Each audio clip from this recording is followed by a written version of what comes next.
La nostra recerca es centra sobretot en la malaltia de Parkinson, però no només en la malaltia de Parkinson, sinó en altres malalties neurodegeneratives que s'hi assemblen, que de vegades són infreqüents, com són els parkinsonismes atípics o malalties com la malaltia de Huntington o fins i tot les distonies.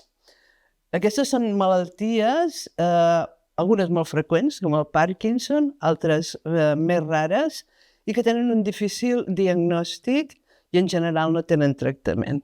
Aleshores, què és molt important és intentar poder diagnosticar aquestes malalties el abans possible per poder aplicar tractaments.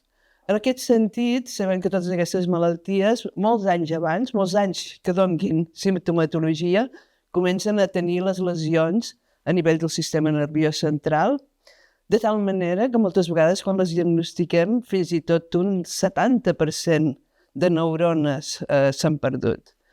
Per tant, quan abans, millor.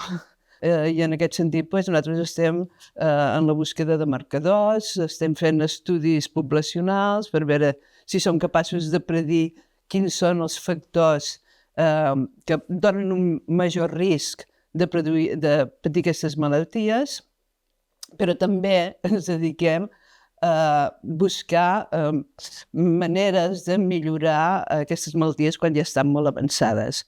Per exemple, amb estimulació cerebral profunda, intervencions quirúrgiques, fàrmacs per vies gàstriques o venoses, etc.